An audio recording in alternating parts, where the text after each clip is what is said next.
जी की प्रेरणा से रुक्मणी जी का श्री कृष्ण से प्रेम है। श्री रुक्मणी जी ने श्री कृष्ण से विवाह का भाव रखा। विवाह निश्चित भी हुआ, पर उनके भाई रुक्मी जो थोड़ा सा दुष्ट प्रवृत्ति का था, उसने इस विवाह को स्थगित करा दिया। सारी सभा बुलाकर के घोषणा की कि श्री कृष्ण से विवाह करने पर हमारे राष्ट्र को क्या लाभ होने वाला है, पर अगर यह विवाह शिशुपाल से हो, क्योंकि शिशुपाल भी स्वयं रुक्मणी के प्रति आकर्षित है, अगर यह विवाह शिशुपाल से हो जाए तो इस समय शिशुपाल, दंतवक्र, विदुरथ, साल्वर, पौंड्रक, इन 5 लोगों ने एक ऐसा सैन्य संगठन बना रखा है कि अगर यह विवाह हो गया तो इस सैन्य संगठन में हमें शामिल होने का अवसर बन जाएगा और यह छोटा सा कौंडन्यपुर जैसा राज्य एक बहुत संबलिष्ठ राज्य बन जाएगा। सभासदों को तो अपना स्वार्थ चाहिए था, उन्होंने इस बात का घोषणा कर दी, निश्चित कर दिया, वोट डाल दिए इस पे कि ये बात फाइनल है।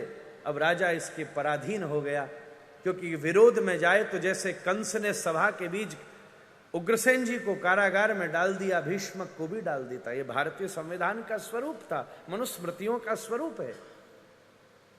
ये बात रुक्मणी जी को पता चली।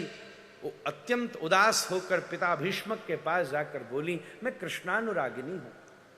पिताजी बोले, बेटा मैं क्या करूं, तेरा भाई दुष्ट है, मैं तेरा कोई सहयोग नहीं कर सकता, पर हां तेरा विरोध भी नहीं करूंगा।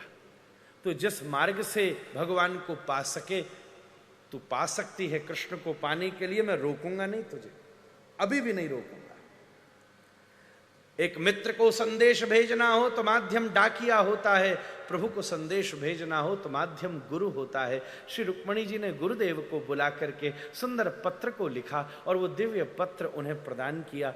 गुरुदेव ने कहा, बिटिया ये तू क्या करती है, ठीक 2 दिन बाद तेरा ब्याह है, शिशुपाल यहाँ आ चुका है, सारी सेनाएं उसने फैला ली हैं, इस बीच में अगर मुझ जैसा विवाह का महत्वपूर्ण व्यक्ति राज्य से बाहर जाएगा तो हर व्यक्ति प्रश्न करेगा, गुरुजी आपकी जरूरत है, आप कहाँ जा रहे हो, और उसी चेकिंग में ये कागज निकल गया तो पूरे राज्य को लेने का देना हो जाएगा, बड़ा झंझट हो जाएगा, इसलिए मुझे तो चुपचाप जाना होगा, और चुपचाप का रास्ता, गुप्त रास्ता पैदल का है, और जब रथ पर ही 15 दिन लगते हैं तो पैदल तो न जाने कितने दिन लगेंगे। रुक्मणी जी ने कहा, गुरुदेव आपने एक चीज बचपन में सिखाई थी, अच्छे रास्ते पर चलने की शुरुआत करना हमारा धर्म है, पूरा कराना श्याम सुंदर की कृपा है महाराज,